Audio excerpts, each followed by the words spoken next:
Eu gostaria de agradecer primeiramente à doutora Rosa e à comissão organizadora pelo convite. Eu vou apresentar o caso clínico de espinéia no pronto-socorro. Em seguida, o Dr. Rogério Souza, que é professor associado da circulação pulmonar, vai discutir o caso. Então, nosso caso começa...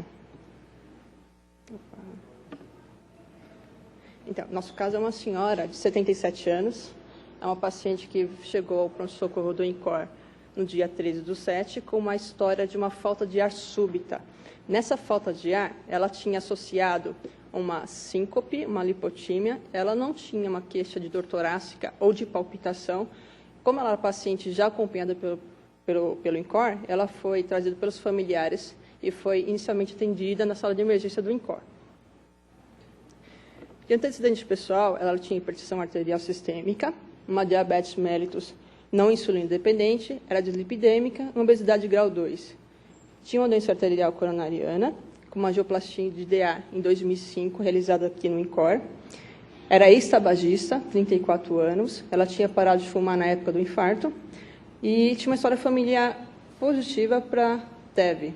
Ela tinha uma irmã e uma sobrinha que tinha uma TVP prévia. Nessa época, foi investigado pela equipe da hematologia coagulopatias na família e descobriu-se que ela tinha duas sobrinhas que eram portadoras da mutação do fator 5 de Leiden. De medicações que ela usava AS, atenolol, losartana, hidroclorotiazida, espironolactona, atorvastatina e vitamina D. No exame inicial na sala de emergência, ela tinha um estado geral ruim, ela tinha extremidades frias e pegajosas. A avaliação neurológica, ela se encontrava sonolenta, mas orientada no tempo e no espaço, não tinha déficit motor focal.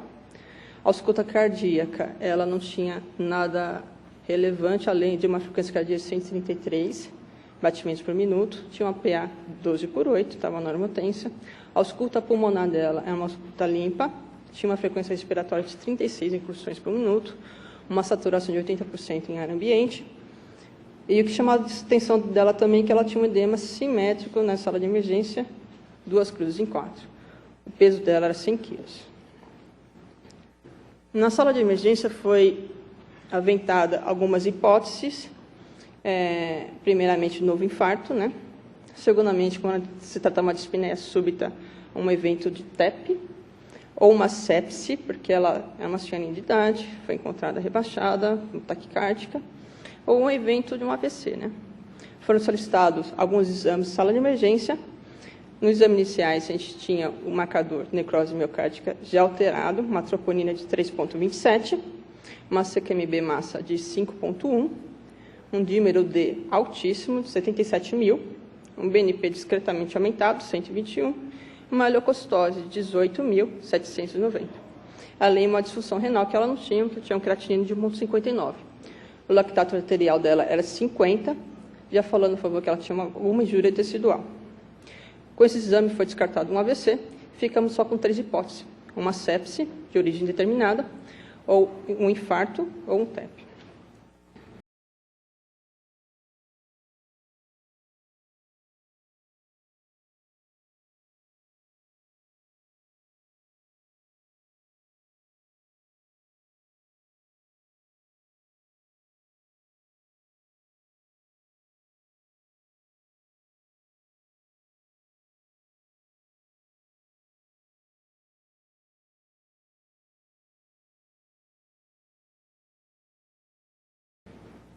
Essa aqui é a gasometria arterial da sala de emergência.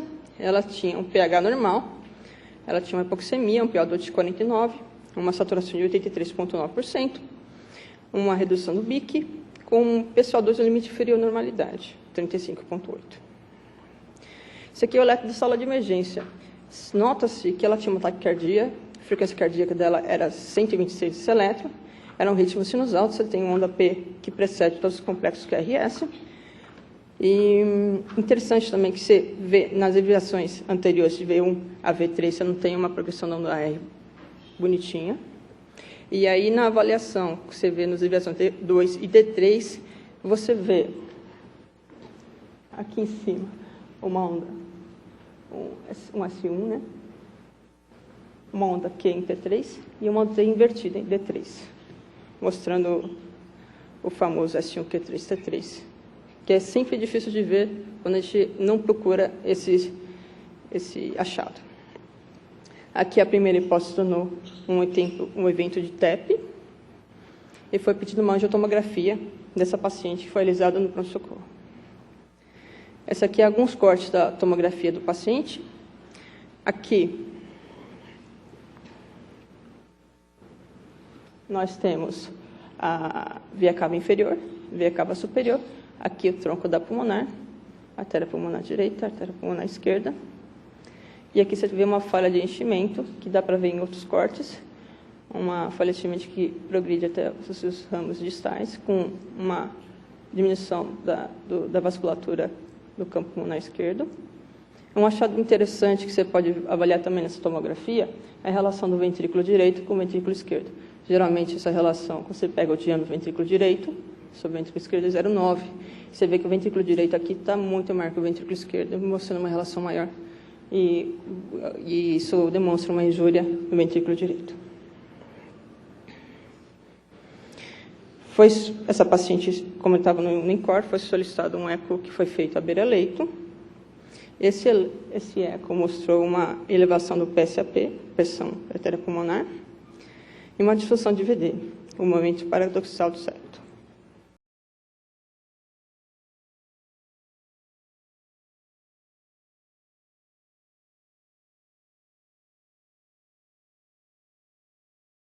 A gente fala de TEP, a gente tem que ter em mente o seguinte, assim, a gente fala muito de unidade coronariana, a gente fala muito de stroke unit também, mas a gente fala pouco de uma unidade dedicada a tromboembolismo pulmonar, sendo que tromboembolismo pulmonar é a terceira causa de morte cardiovascular mais frequente no mundo. Assim, a dimensão do problema é muito maior do que a gente comenta no dia a dia. Esse é um primeiro ponto a salientar. A gente mesmo, dentro do departamento de cardiopneuma, agora está evoluindo para criar uma unidade dedicada específica, um time de resposta dedicada a tromboembolismo pulmonar, para que as decisões referentes a tromboembolismo pulmonar sejam mais rápidas, decisões essas relacionadas a tratamento. Talvez o grande paradigma, a grande mudança de paradigma que a gente teve ao longo dos últimos 5 anos, é que para o diagnóstico do TEP, já faz pelo menos 15 anos que a gente usa estratificação de risco, para tentar determinar qual a probabilidade de um determinado indivíduo ter embolia pulmonar. Para isso, várias escalas clínicas são utilizadas, principalmente a escala de Wells, a escala de Genebra. Isso faz com que a gente mais adequadamente peça a tomografia. Ao mesmo tempo, tem aumentado a disponibilidade de tomografia no pronto-socorro. Isso cria duas situações. Primeiro, que obviamente fica mais fácil de eu fazer o diagnóstico de embolia pulmonar, o que me permite instituir o tratamento mais rápido. Mas o segundo ponto é que a gente também tem overdiagnosis. A gente tem feito diagnóstico demais de embolia pulmonar. A gente tem feito diagnóstico, certamente não é o caso dessa tomografia, em que a gente tem a oclusão de vários segmentos, mas a gente tem feito muito diagnóstico de TEP subsegmentar, sem saber exatamente o que fazer com eles. Alguns TEPs subsegmentares, quando é um único segmento, talvez nem mereçam tratamento, talvez não sejam eles, não seja aquele evento relacionado ao quadro clínico do paciente. Mas aqui não tem dúvida, aqui a gente tem um TEP de grande monta, e essa é a mudança de paradigma. Até bem pouco tempo atrás, a gente determinava a gravidade do TEP olhando o tamanho da oclusão. E isso hoje é considerado um erro, não é o tamanho da oclusão que dá a gravidade da embolia pulmonar. Então, frente a um caso de embolia pulmonar, a primeira coisa que a gente precisa fazer é tentar estratificar qual o risco clínico relacionado àquela embolia pulmonar. E da mesma forma que a gente criou escalas clínicas para a estratificação do risco de ter embolia pulmonar, agora a gente tem escalas clínicas que nos permitem avaliar de forma diferente esses dois pacientes. Porque olhando para esses dois pacientes, eu posso achar que aqui eu tenho um paciente mais grave porque eu tenho uma oclusão total da interlobar descendente esquerda, enquanto aqui eu tenho a oclusão de um dos ramos somente. Isso, de fato, é um doente mais grave ou menos grave? Até bem pouco tempo a gente falava, é um TEP submaciço, maciço, tal, dependendo do tamanho e número de vasos que estavam ocluídos. Hoje a gente busca primeiro saber qual o risco clínico relacionado àquele evento de embolia pulmonar. Para isso, a escala clínica que a gente mais utiliza é o PESI, que é Pulmonary Embolism Severity Index. Então a gente tenta, através de uma escala clínica, ver se esses dois pacientes, aqui um paciente de 30 anos, sexo masculino, que tem um neo de próstata precoce e que apresenta com uma frequência cardíaca de 115. De outro lado, eu tenho um paciente de 80 anos, do sexo feminino, sem antecedentes mórbidos e que se apresenta com uma frequência cardíaca de 108. Toda vez que a gente pergunta qual o paciente mais grave, a gente tende a hipervalorizar a idade. A gente fala, não, paciente de 80 anos com TEP dessa monta, provavelmente tem uma mortalidade associada ao fenômeno embólico maior do que este paciente. Como tornar essa avaliação um pouco mais objetiva? Para isso, essas escalas, está aqui a escala do PESI, que sem dúvida alguma é a mais utilizada após o diagnóstico de embolia pulmonar. A escala foi inicialmente desenvolvida com toda essa gradação, mas depois ela foi simplificada, a gente vai focar na escala simplificada, o que significa dizer que, frente a um diagnóstico de embolia pulmonar, eu tenho 6 perguntas a fazer para o paciente. 6 perguntas. Ele tem mais do que 80 anos? Ele tem uma neoplasia ativa? Ele tem uma doença cardiorrespiratória crônica? Do ponto de vista da apresentação clínica, ele chegou com taquicárdico com frequência maior do que 110? Ele chegou hipotenso ou desaturando? Então, são essas as 6 perguntas. Tenho mais de 80 anos, tenho neoplasia ativa, tenho um antecedente cardiorrespiratório crônico, estou taquicárdico, hipotenso ou desaturando? Se eu responder sim a qualquer uma dessas perguntas, eu já não mais estou tratando com um paciente de baixo risco. Se eu responder não a essas perguntas, eu, do ponto de vista clínico, estou tratando com um paciente de baixo risco, ou seja, eu tenho uma baixa mortalidade associada àquele fenômeno embólico. E aqui, eu nem olhei o tamanho do êmbolo, eu não olhei nada, eu estou vendo qual a repercussão clínica do êmbolo. Então, esse é o primeiro passo frente a um diagnóstico de embolia pulmonar, e isso é algo que a gente vem fazendo, embora essa escala tenha sido na sua primeira versão publicada em 2010, ela de fato começou a ser utilizada a partir de 2012. Então, é algo que a gente tem tentado trazer para a prática clínica nos últimos 5 anos. Vista a repercussão clínica, quando a gente vai olhar nossos 2 pacientes exemplo aqui, se a gente for calcular a mortalidade associada ao fenômeno embólico desses 2 pacientes, ela é a mesma. Então, apesar de eu estar com um paciente de 30 anos uma embolia pulmonar e aqui um de 80 anos uma embolia pulmonar, o fato desse paciente chegar taquicárdico, por exemplo, dá a ele um fator de risco tão importante quanto a idade de 80 anos desta paciente, que não teve a mesma repercussão funcional relacionada à embolia pulmonar. Depois que eu fiz a estratificação clínica, ou seja, eu vi qual a repercussão clínica da embolia, minha pergunta tem que focar no ventrículo direito. A causa de morte relacionada à embolia pulmonar é uma disfunção do ventrículo direito. Então, depois que eu vi a repercussão clínica, minha pergunta é, como está a função do ventrículo direito e está meu coração trabalhando sob estresse? Então, depois das perguntas clínicas, são essas 2 que eu preciso fazer. O que a gente usa, só para exemplificar para vocês, em 2014 foi publicado o guideline da European Society of Cardiology, em que eles propuseram essa abordagem que eu estou falando para vocês de uma forma um pouco mais esquemática. O paciente que chega num pronto-socorro com um episódio de embolia pulmonar, em choque ou hipotensão, esse é um paciente de altíssimo risco. Nós estamos falando de uma mortalidade associada à embolia maior do que 30% nos próximos 7 dias. Então, sem dúvida alguma, o paciente que chega em instabilidade hemodinâmica, a gente tem um risco de morte associado a isso, sem dúvida alguma, mais alto. Mas não, vamos falar daquele paciente que não chegou instável hemodinamicamente, mas que chega para você e você inicialmente faz o PESI, você aplica aquele questionário clínico e você já viu que ele é positivo. Então, uma daquelas 6 perguntas iniciais é positiva, o que diz para você que esse paciente não é mais um paciente de baixo risco. Mas ele também não é alto, porque ele não está instável hemodinamicamente. Então, ele é um risco intermediário. As próximas perguntas que eu faço, quando eu tenho um risco intermediário, é como está meu coração. Então, a primeira pergunta é, eu tenho disfunção do ventrículo direito? Como eu respondo essa pergunta? Eu preciso necessariamente do eco? Não. A própria tomografia que a gente usa para o diagnóstico da embolia pulmonar pode fornecer dados para a gente dizendo que aquele ventrículo direito não tem uma função normal. Que dados? Dilatação de câmaras direitas, retificação de septo, aumento do átrio direito. Esses são sinais que, se eu não tiver uma sobrecarga aguda de ventrículo direito ou crônica, para pacientes que já têm, por um acaso, hipertensão pulmonar, você nunca vai ver. Especificamente, se eu tiver uma parede de ventrículo direito fina, com volume aumentado, o ventrículo direito dilata muito facilmente. Então, só o fato de eu ter dilatação de ventrículo direito num episódio de embolia pulmonar, por definição, a gente já assume que aquele ventrículo direito não está trabalhando direito. Então, eu consigo caracterizar a disfunção. Claro que se eu tiver um eco, ou tiver uma ressonância, ok, eu simplesmente torno um pouco mais fina a minha avaliação do ventrículo direito, mas eu não preciso disso, esse é o primeiro ponto. A angiotomografia, que é o exame de escolha para embolia pulmonar aguda, não para crônica, eu gosto sempre de deixar esse resultado, uma angiotomografia normal não afasta embolia pulmonar crônica, mas no evento agudo a gente tem segurança suficiente para falar que aquilo não é a causa do sintoma do paciente. Então, na própria angiotomografia, a gente consegue avaliar o ventrículo direito e, em avaliando o ventrículo direito, a gente tem sinal de disfunção ou não. Visto se eu tenho disfunção ou não, minha segunda pergunta é, está trabalhando sob estresse? Quer dizer, disfuncionante ele está, mas ele está trabalhando sob estresse? Como a gente avalia isso? Com biomarcadores. E aí a gente pode usar principalmente BNP ou troponina. Então, frente ao diagnóstico de embolia pulmonar, fiz a escala clínica, olhei como está a função do ventrículo direito, vejo se o ventrículo direito está sob estresse, e aí eu doso BNP ou doso troponina, qualquer um deles aumentado, eu caracterizo que aquele ventrículo está trabalhando sob estresse. E isso é o que vai permitir com que eu caracterize o risco do paciente. Pacientes que têm o PESI positivo já é um risco intermediário. Se o coração estiver trabalhando sob estresse e com o ventrículo direito disfuncionante, a gente vai chamar isso de intermediário alto. Se o coração não estiver trabalhando sob estresse, nem tiver o ventrículo disfuncionante, isso é um intermediário baixo. E para aqueles pacientes que já na avaliação clínica, eu fiz as 6 perguntas e para todas a resposta foi não, esse é um paciente de baixo risco. Então, com isso, a gente consegue estratificar o paciente com embolia pulmonar em 4 grandes grupos. Alto risco, instabilidade hemodinâmica.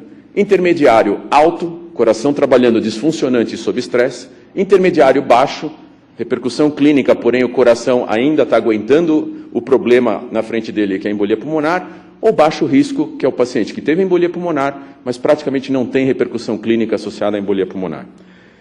Qual a vantagem de eu fazer isso? Só tem uma vantagem, a gente estratifica o tratamento. Então a gente consegue com isso, ao invés de olhar para o tamanho da embolia pulmonar, eu vou estratificar a agressividade do tratamento de acordo com a repercussão que aquela embolia tem e não mais com o tamanho do trombo. Eventualmente eu posso ter obstrução de grande número de vasos, mas meu ventrículo direito aguenta essa pós-carga aumentada dele de forma ok. Esse paciente pode ter um baixo risco, apesar da grande área de obstrução vascular.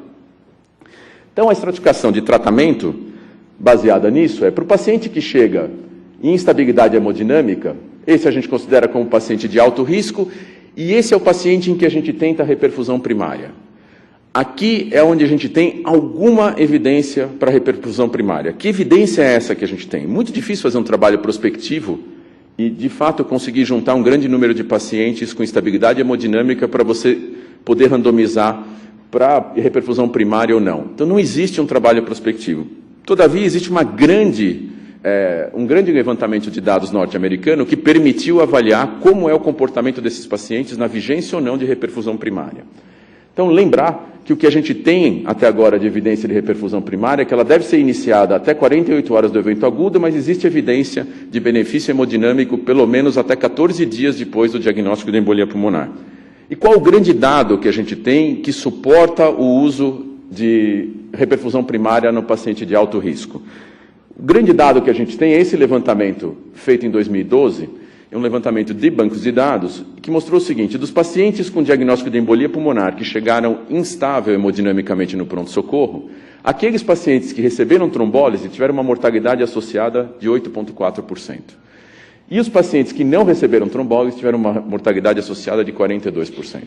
Esse é o melhor dado que a gente tem que justifica o uso de trombólise no paciente que chega com embolia pulmonar no pronto-socorro com estabilidade hemodinâmica. Apesar da dificuldade que a gente tem do ponto de vista clínico de ter um dado que tenha sido desenhado, um estudo que tenha sido desenhado para mostrar isso, esse dado, o número de pacientes, o resultado que você tem, mesmo se você usar algum tipo de análise um pouco mais refinada, em que você faça match com relação aos scores clínicos, ainda assim o resultado é pelo menos uma mortalidade 3 vezes maior se você não usar reperfusão primária. Então, com isso, a gente considera que tem evidência suficiente para justificar reperfusão primária nesse paciente que chega instável hemodinamicamente. Mas não é o caso da nossa paciente. No caso da nossa paciente, ela chegou, fez um diagnóstico de embolia pulmonar. Ela chegou taquicárdica e desaturando. Portanto, do ponto de vista clínico, ela tem PESI positivo. Ela não é uma paciente de baixo risco, ela já está em risco intermediário. Apesar da gente não ter analisado a tomografia, ela também tem um eco mostrando disfunção de ventrículo direito. Portanto, a disfunção ela já tem.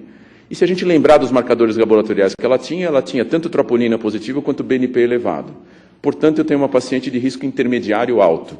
Então, está aqui o nosso score, o que a gente faz é, faz o PESI, se o PESI é positivo, eu já determinei um risco intermediário, eu vejo se eu tenho estresse cardíaco e se eu tenho disfunção de ventrículo direito, no nosso caso específico, a paciente tinha, portanto, ela é um risco intermediário alto. E aqui a gente tem um ponto, o que fazer com esta paciente? O que a gente sabe dos pacientes com risco intermediário alto é que esses são os pacientes que têm maior chance, tirando aqueles que já chegam instáveis, esse é o paciente que tem maior chance de estabilizar nas próximas 72 horas. Portanto, esse é o paciente que necessariamente precisa ir para a terapia intensiva. Independente do tratamento que a gente fizer para embolia pulmonar, esse paciente merece monitorização mais próxima, porque a chance dele descompensar é muito maior. Então, esse é o primeiro dado. Até bem pouco tempo, qualquer paciente com embolia pulmonar a gente queria colocar no regime de terapia intensiva. O que a estratificação de risco nos permite fazer é escolher também que paciente vai para a UTI. Esse é um paciente que tem que ir para a UTI, necessariamente. Agora, como tratar? Porque eu tenho um paciente que não está instável hemodinamicamente, mas que tem um ventrículo direito que está sofrendo com aquela embolia pulmonar. O que fazer? Vale a pena reperfundir? Será que neste paciente também eu tenho que ser agressivo e tentar reperfusão primária? Bom, o maior estudo que tentou responder isso foi o estudo peito, que foi publicado em 2014. E o endpoint primário desse estudo era um endpoint combinado entre mortalidade e melhora hemodinâmica. O estudo é considerado um estudo positivo, porque, de fato, o endpoint primário foi alcançado. Todavia, ele foi alcançado às custas da melhora hemodinâmica. O estudo tem 1.000 pacientes que foram randomizados para ser trombolizado ou não, em vigência de um TEP submaciço, e as características desse TEP submaciço fecham muito bem a característica de um TEP intermediário alto nessa nova classificação. Então, veja, o peito é apregoado como um estudo positivo, e o é. Mas a gente tem que tomar muito cuidado quando a gente vê estudos com endpoint primário e endpoint combinado para ver o que, de fato, trouxe o endpoint como positivo. Qual componente do endpoint composto foi, de fato, o grande drive para que aquele estudo tenha sido positivo. No caso do peito, o grande drive foi o endpoint hemodinâmico. A mortalidade a gente não tem diferença, mas a gente tem diferença hemodinâmica, ou seja, eu tentar reperfundir precocemente um paciente com TEP intermediário alto, de risco intermediário alto, traz uma melhora hemodinâmica aguda para esse paciente.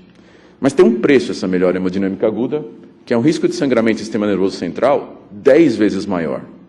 Então, o que eu queria que vocês guardassem tem este valor, não é o 0,2% e 2%. O fato de eu usar, baseado neste achado positivo, reperfusão primária, eu sei que eu estou correndo um risco de sangramento do sistema nervoso central 10 vezes maior. Isso quer dizer que a gente não tem que usar? Não, mas a gente tem que ter bem em mente o que de fato tem de evidência para trombólise nessa população e que risco eu estou correndo. Não significa que eu não tenho que usar. Talvez quanto mais grave a disfunção do ventrículo direito, mais eu tenha que ser agressivo em usar. A gente não tem essa gradação. Mas é fato que no momento em que eu opto pela terapia de reperfusão, eu tenho um risco de sangramento 10 vezes maior. Alternativas a essa abordagem já existiram. Por exemplo, no estudo Moffitt, o que foi feito é usar uma dose menor de trombolítico no paciente com TEP intermediário, na época ainda chamado de submaciço. O que eles fizeram foi usar uma dose de alteplase, normalmente a dose de alteplase é 100 mg, eles usaram 50 mg. É um estudo menor, um estudo, na verdade, que tentava mostrar o mesmo conceito que o peito mostrou, embora tenha sido feito antes. E o que esse estudo mostrou é que os pacientes que foram trombolizados tiveram uma incidência de hipertensão pulmonar ou recorrência de embolia pulmonar menor do que os pacientes que não foram trombolizados. Ou seja, um paciente de risco intermediário alto, se não trombolizado, tem uma chance muito maior de ter recorrência do evento e ter hipertensão pulmonar. Isso, de fato, é paralelo ao que a gente mostrou do peito. O fato de eu trombolizar, eu melhoro a hemodinâmica do paciente. Esse é um primeiro dado. O que chama atenção nesse estudo é que eles tiveram 0 sangramento no grupo trombolizado. 0. Então, o uso de baixa dose teve efeito hemodinâmico, o uso da metade da dose teve efeito hemodinâmico e não teve o mesmo risco de sangramento associado. Então, mostrando que talvez o caminho esteja mais por aqui. Talvez a gente não precise ser tão agressivo na trombólise neste grupo como a gente é no grupo que chega instável hemodinamicamente, onde o risco de óbito é iminente. Aqui talvez a gente tenha a chance, de fato, de indicar mais trombólise, mas não com a mesma abordagem que a gente usa no paciente de alto risco de instabilidade hemodinâmica. Então, isso para deixar claro que existe evidência, sim, para que a gente faça reperfusão primária no paciente de risco intermediário alto, mas contrabalançando o risco de sangramento. Então, aqui não existe uma verdade absoluta. Na verdade, aqui é o grande terreno de pesquisa dentro, hoje, do manejo agudo do paciente com embolia pulmonar. E para aquele paciente que não tem disfunção cardíaca ou que não tem estresse na função cardíaca, apesar do PESI positivo, Ou mesmo naquele paciente em que o PES era negativo, portanto baixo risco, nessas duas populações a gente vai fazer o tratamento habitual da embolia pulmonar, onde hoje a tendência é a gente usar mais os novos anticoagulantes, principalmente pelo efeito de segurança. A eficácia deles é similar à abordagem que a gente usava até os últimos 2, 3 anos, com varfarina, heparina no início e depois varfarina. Hoje os novos anticoagulantes mostram que eles são seguros desde o início nesses dois grupos e com um índice de sangramento infinitamente menor. De fato, o índice de sangramento relacionado aos novos anticoagulantes é 3 a 5 vezes menor do que se eu usar a combinação heparina e varfarina, mostrando de fato que aqui a gente também tem uma mudança de paradigma. Na população de baixo risco, a gente pode inclusive considerar alta precoce. Alguns trabalhos sugerindo até alta direto do pronto-socorro, outros sugerindo alta nas primeiras 24 horas, porque de fato é o paciente de mais baixo risco. Então, o que eu queria deixar claro para vocês é que, à exceção do paciente com instabilidade hemodinâmica, a gente já tem alguma evidência para reperfusão primária nos pacientes mais graves. Mas nós temos que ter em vista o risco de sangramento associado a essa abordagem, enquanto a gente não desenvolve uma abordagem com doses de trombolítico diferente ou não, a depender da disfunção do ventrículo direito. Eu vou passar de novo a palavra para a Ellen, já mostrando para vocês que nós temos frente, então, uma paciente que fez embolia pulmonar e que tem risco intermediário alto. Portanto, como primeiro manejo para essa paciente, a gente já sabe que a gente precisa de transferência para a UTI pelo risco de instabilidade nas próximas 72 horas. Ellen.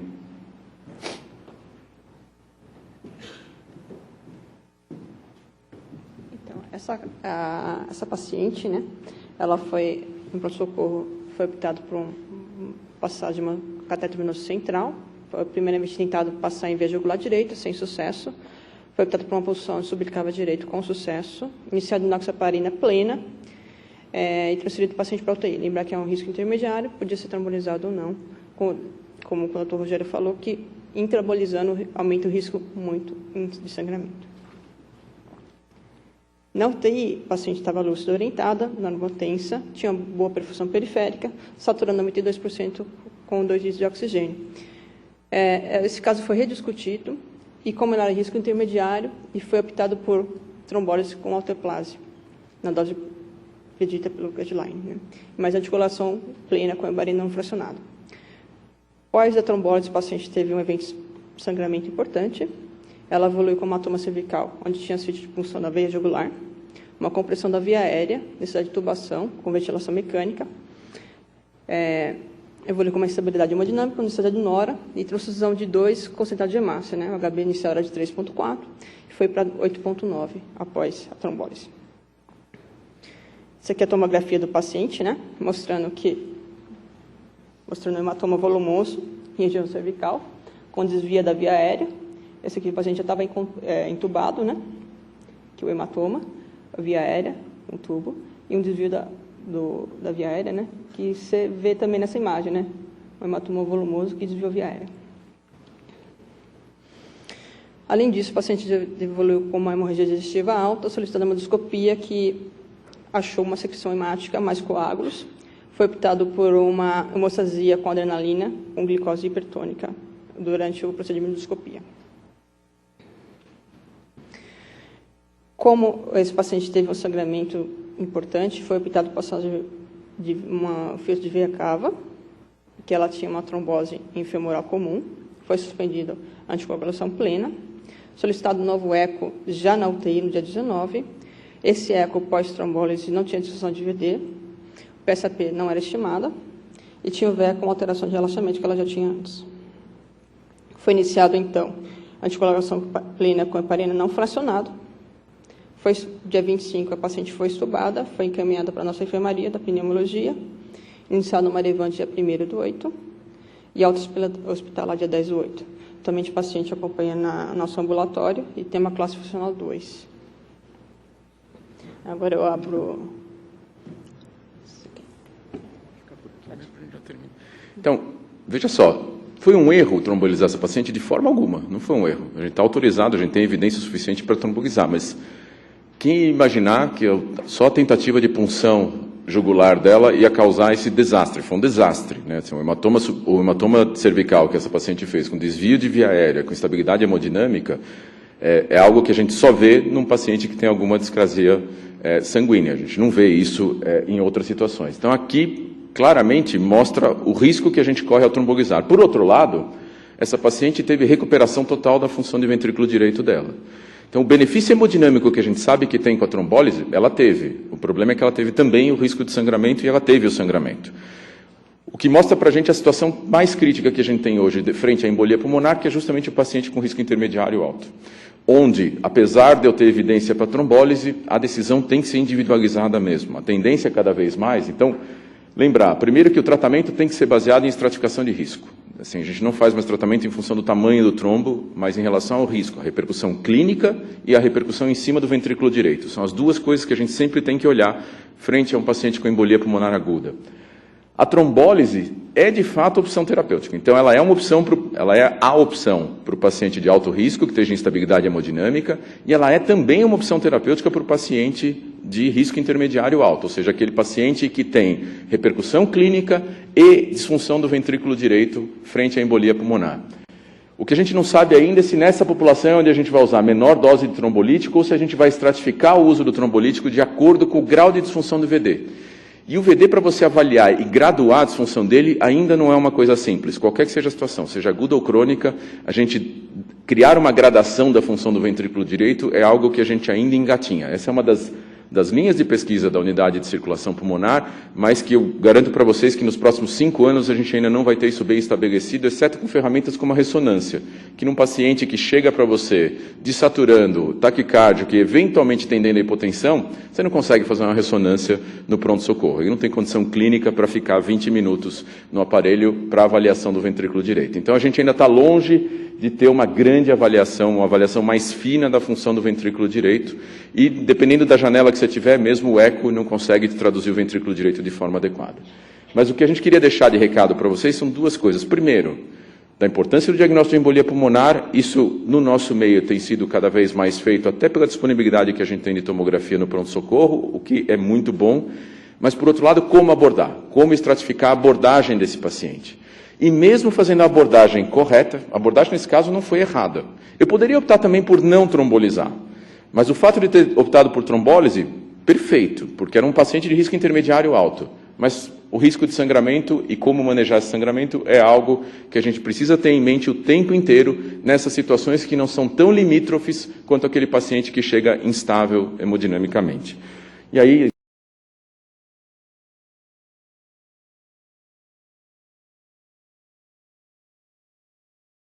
Então, eu queria fazer alguns comentários e te cutucar em alguns pontos. Tá? Então, primeiro, assim, da história. Quer dizer, não fazemos história num paciente como esse ou como outros, o que foi apresentado aí sobre familiares com embolia. Isso não é uma rotina que tem que ser mudado para qualquer dispneia. Então, ponto absolutamente positivo e temos que pensar sempre nisso. Pontos negativos, 2, na verdade, e uma dúvida. Dedímero nessa paciente, com essa probabilidade pré-teste enorme de embolia, antecedentes, S1Q3T3, hipóxia, dispneia súbita, quer dizer, se eu colocar qualquer score, Welsh ou qualquer outro, probabilidade altíssima, dedímero absolutamente não faria, porque se ele viesse baixo por algum milagre, seguiria na investigação. Quer dizer, não seria para excluir a exclusão com dedímero numa probabilidade baixa, e não nesse caso. Agora, dois outros comentários, quer dizer,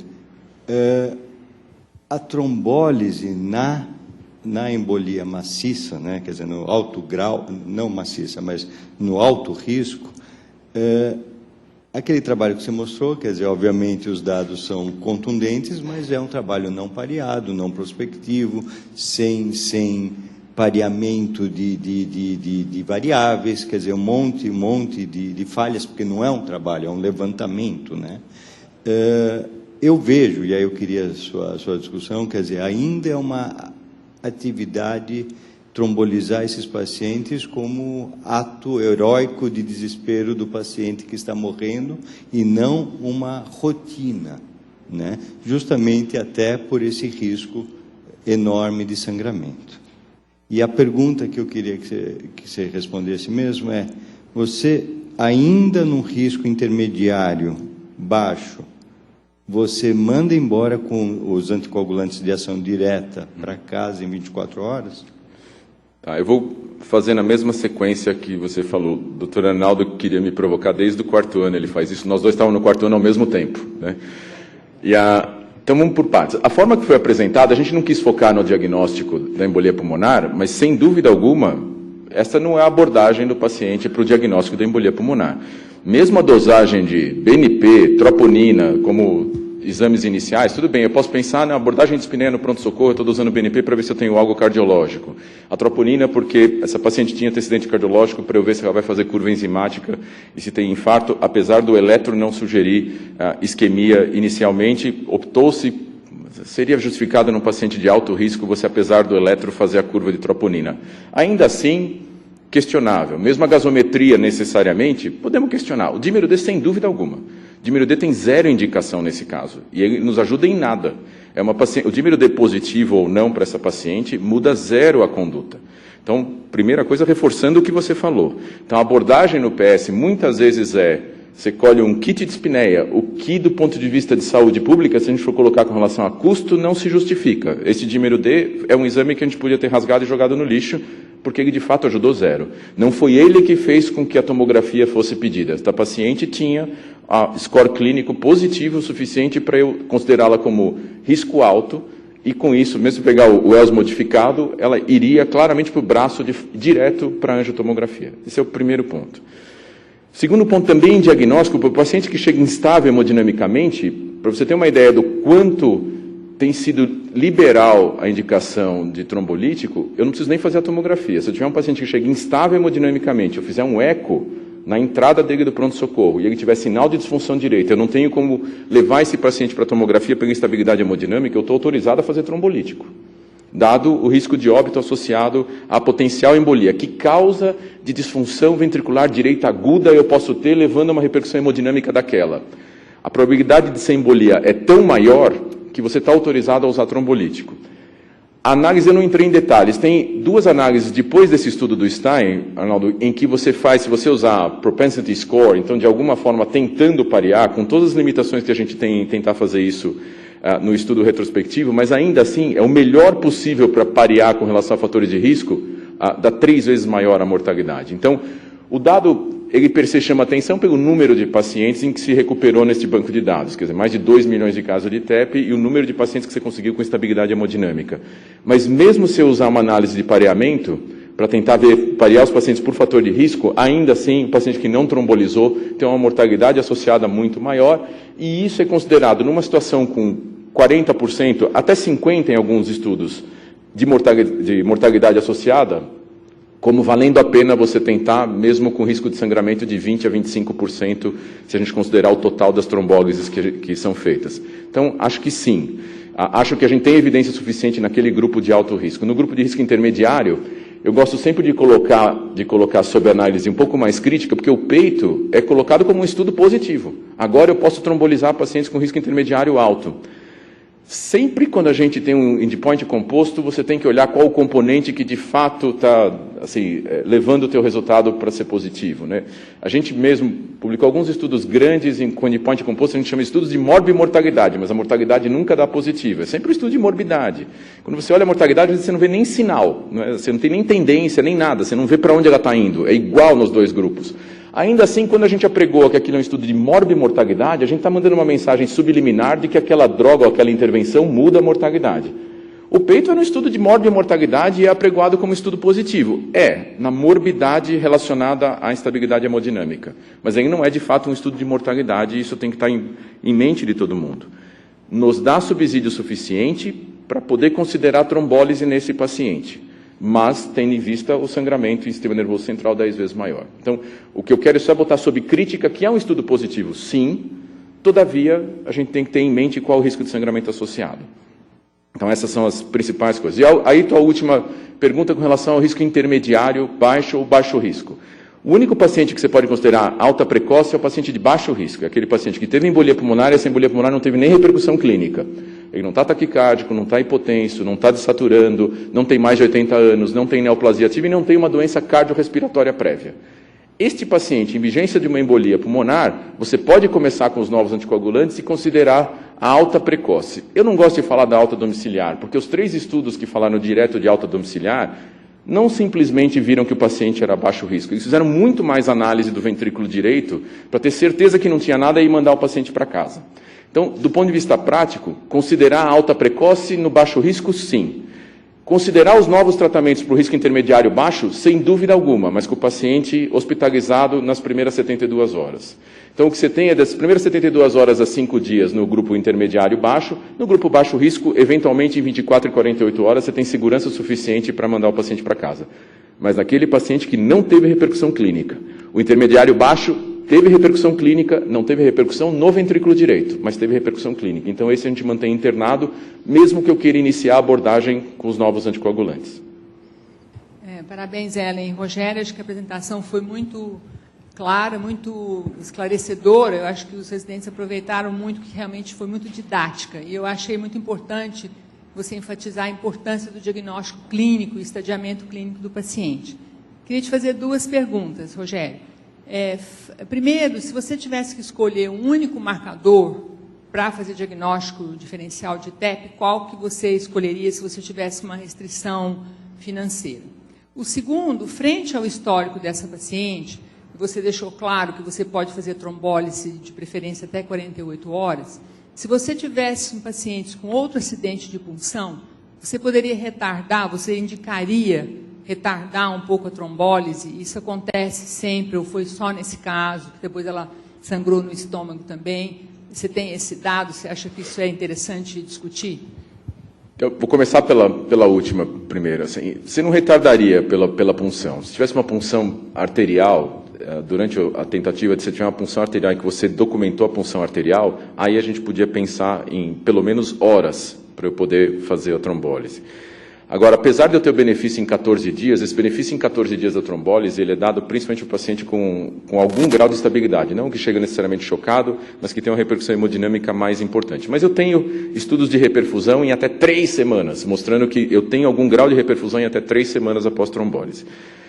O problema é que, esse caso, especificamente, o hematoma na região da punção foi o que chamou a atenção maior, porque levou a paciente a ser entubada, inclusive, e ter repercussão hemodinâmica desse sangramento. Mas ela teve sangramento digestivo, que já seria um sangramento maior de qualquer forma.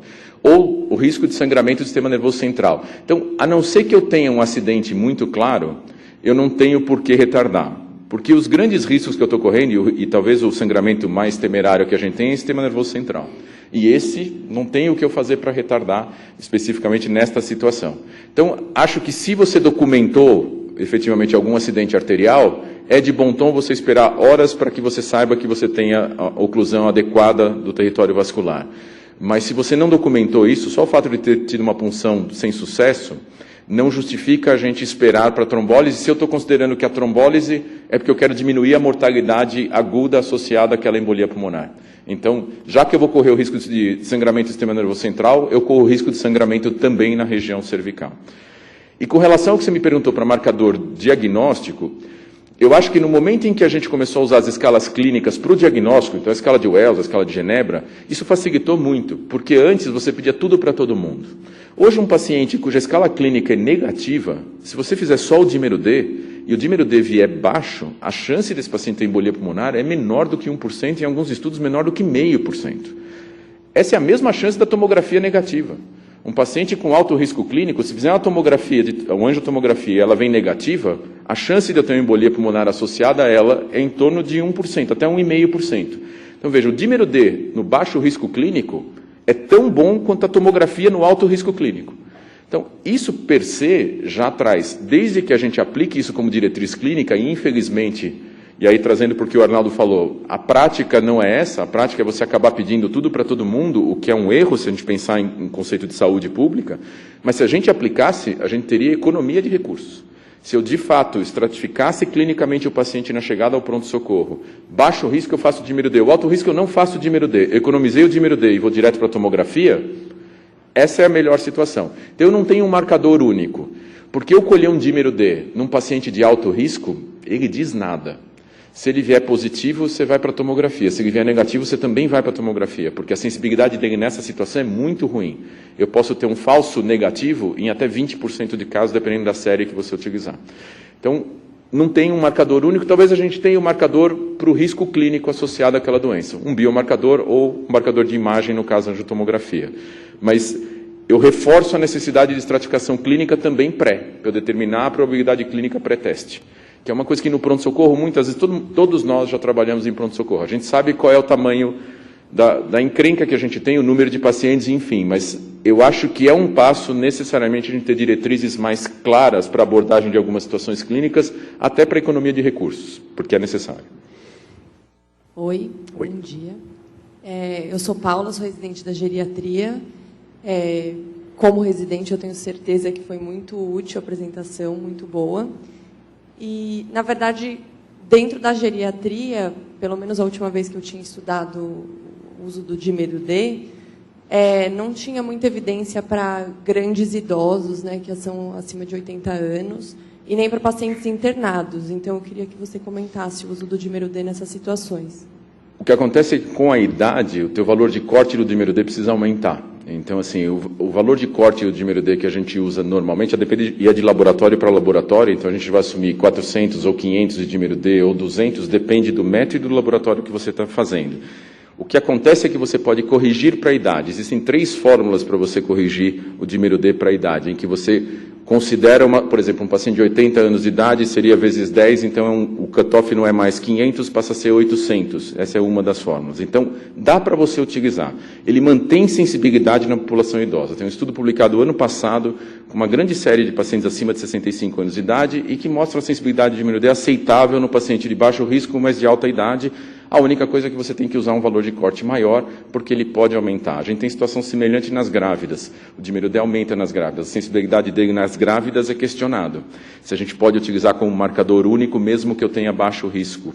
Porque a gente não tem um fator de correção tão claro quanto se tenta gerar. Quando a gente tem a velha dogma, né? Quando você tem mais do que uma fórmula, é porque provavelmente nenhuma delas pega todos os pacientes. Mas a tendência é você usar a fórmula mais simplificada. Então, dá para usar.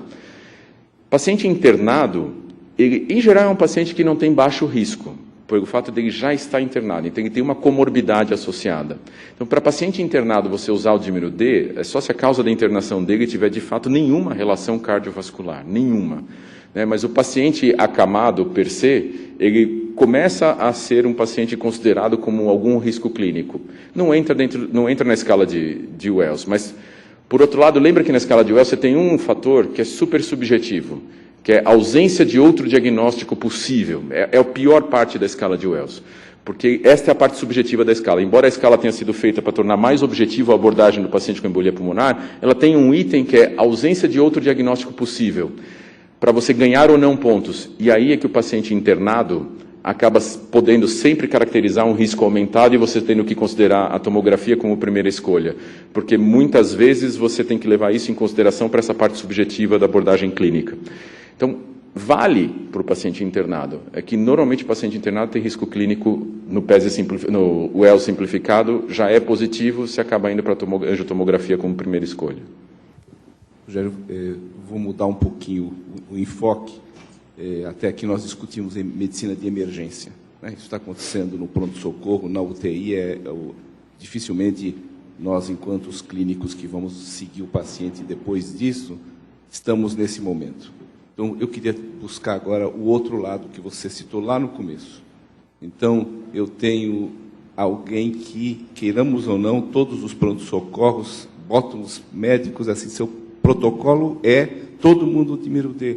Todo mundo fazer todos os exames, todo mundo fazer tomografia, e o número de subsegmentares, dímero D lá no borderline, não é pequeno. E agora nós ficamos diante da situação de quem que nós vamos tratar naqueles casos discutíveis para não supertratar, porque nós não estamos falando de 10 dias de remédio, são 6 meses de anticoagulante. Essa é a pergunta de $1 milhão. O TEP subsegmentar virou para o pneumologista a mesma coisa que o micronódulo. É que o micronódulo a gente já tem tempo suficiente para saber que micronódulos em pacientes sem risco menor do que meio Você não faz nada. No paciente de alto risco, você repete a tomografia. O TEP subsegmentar é uma evidência muito interessante para olhar, porque com o advento dos novos tomógrafos, a gente passou a fazer mais diagnóstico de TEP, mas a mortalidade geral ficou a mesma. O que é um sinal indireto de overdiagnosis, né? Porque eu faço mais diagnóstico da doença, mas a mortalidade associada àquela doença mantém igual. Traduzindo, será que aquele diagnóstico está certo ou será que é um diagnóstico que está exagerando no que eu estou chamando de embolia pulmonar? E aí é onde entra o TEP subsegmentar. Para o paciente que se apresenta com TEP subsegmentar de um único ramo, Alberto, hoje esse é o ponto em que a gente questiona se precisa tratamento, mas é um único. Então é aquele achado de tomografia que muitas vezes o próprio radiologista, se não prestar muita atenção, ele não acha. O problema é que eles estão prestando bastante atenção. Então eles têm achado bastante, e eles descrevem, óbvio. Olha, aqui tem um ramo em que parece ter oclusão, um ramo subsegmentar, que é onde eu perco a sensibilidade da tomografia. O que eu acho que agora a gente está indo para uma nova geração de tomógrafos, que são os tomógrafos de dupla energia, onde a gente consegue fazer um mapa de iodo que, teoricamente, é compatível com a perfusão. O que a gente vai começar a estratificar é o TEP subsegmentar, em que, de fato, eu tenho repercussão de perfusão pulmonar, este eu vou tratar. O TEP subsegmentar, em que eu não tenho repercussão na perfusão, este eu não vou tratar. Esse é o próximo passo. Se você perguntar a minha opinião pessoal, eu acho que isso que nós vamos começar a fazer muito em breve. Eu já não trato, agora quando começa a frase no eu, esta é a maior evidência que vocês vão ter, ou seja, não tem evidência nenhuma o que eu vou falar agora.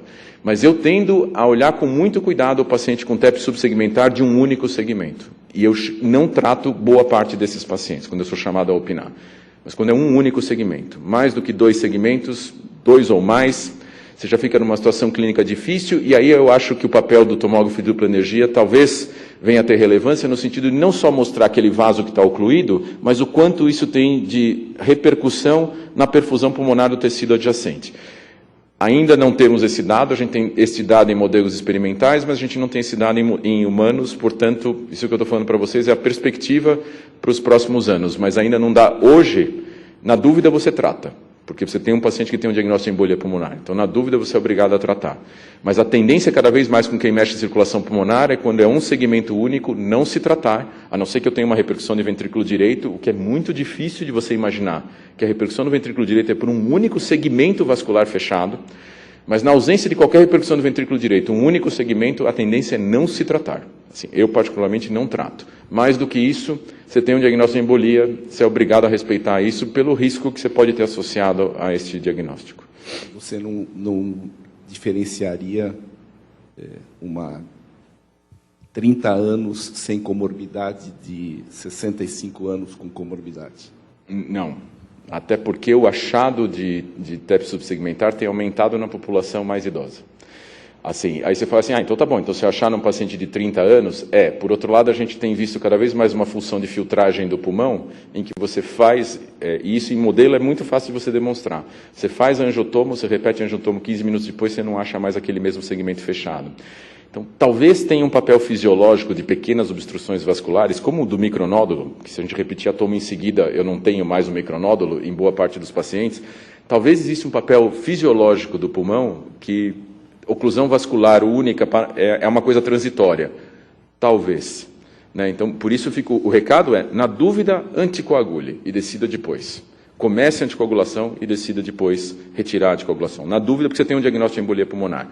Mas a tendência é para a oclusão de segmento único você não tratar e mais do que um segmento tratar. Mas você está frente a um paciente desse, você ficou em dúvida se eu tenho que tratar ou não, inicia a anticoagulação. Você não está errando em iniciar a anticoagulação porque você tem um diagnóstico de embolia pulmonar na tua mão. Aqui, atrás do Arnaldo. Esses pacientes que chegam hipotensos no pronto-socorro ou que se tornam hipotensos numa unidade intensiva, vai ser comum a realização ou não de volume e até o questionamento sobre diurético. Queria que o senhor falasse um pouco sobre isso, considerando fisiologia, hemodinâmica e a fisiopatologia específica do TEP. O que a gente tem a ganhar fazendo volume, tentando aumentar um volume estressado vascular em cima de uma pressão arterial que está hiperelevada? O que eu vou ganhar de retorno venoso? E qual o papel do diurético? Talvez tirar um pouco o volume, reduzir tudo isso e jogar a curva de funcionamento do ventrículo direito, tirar ela de um descenso e colocá-la num patamar mais próximo do normal ou até um pouco antes do normal. Então, primeiro, por partes, assim, Considerar volume ou diurético, eu acho que assim, você tem um paciente que está hipotenso na tua frente. Vamos pensar só no ventrículo direito.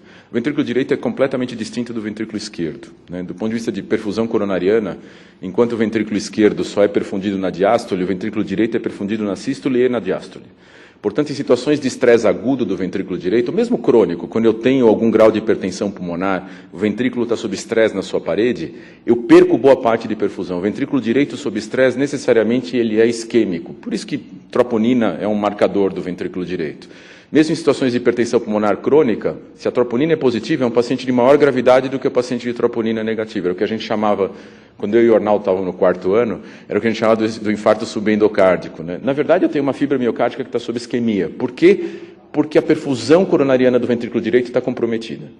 Então, o que eu preciso fazer, um paciente com disfunção de ventrículo direito e hipotência é a pior situação do universo. Eu preciso rapidamente aumentar a pressão em raiz de aorta para que eu melhore a perfusão coronariana para aquele VD. E veja, ele não tem doença coronariana. Eu estou falando de um VD que está isquêmico numa coronária normal. É por uma questão fisiopatológica do VD ficar isquêmico. Só que você simplesmente citar o exemplo, o paciente chegou hipotenso, veja, aí vem o ponto de você estratificar qual o risco da maior coisa que está acontecendo com aquele paciente. Se o risco maior é de uma embolia pulmonar, o risco maior é de uma sepse. A abordagem é completamente distinta. Enquanto numa sepse a recuperação volêmica faz parte do tratamento inicial, não como a gente fazia há 5 anos, mas de toda forma a recuperação volêmica tem seu papel, num ventrículo direito que tem uma pós-carga alta, eu ficar dando volume, eu só pioro este ventrículo direito. Diferente do infarto de VD. Essa é uma coisa que a vantagem de estar no INCOR é a gente conseguir formar o cardiologista com outra visão. Porque a visão era do infarto do VD. Então, se eu tenho uma disfunção de VD com hipertensão pulmonar, dá volume para o paciente. Essa é a pior coisa que você pode fazer se minha pós-carga é alta. Então, se eu tenho uma obstrução na frente do ventrículo direito, quanto mais eu dou de volume, mais eu dilato esse ventrículo, maior é o volume diastólico final, mais ele comprime o esquerdo. E ele comprimindo o esquerdo, eu diminuo o débito cardíaco efetivo. Portanto, eu vou diminuir a perfusão periférica. Por outro lado, diurético não é uma opção. Primeiro, porque não vai agir imediatamente. Segundo, porque eu estou com o paciente hipotenso na minha frente. Então, não é a opção o diurético, a opção é inotrópico. Se você quiser fazer uma recuperação rápida, a tua opção é tentar dar catecolamina mais ou menos inotrópico, a depender do restante que você tiver da clínica do paciente. Então, embora o teu raciocínio com diurético seja, então, será que eu não tenho que diminuir o volume diastólico final? Isso melhora a função até do ventrículo esquerdo, porque ele vai conseguir ter uma fração de ejeção melhor? Em teoria, sim, mas você está numa situação aguda com o paciente hipotenso. Então, tua conduta frente a esse paciente é inotrópico. Eu tenho que recuperar a pressão o mais rápido possível num paciente com disfunção de VD, porque ele vai estar trabalhando isquêmico. Então, esse tem que ser o goal inicial para esse paciente.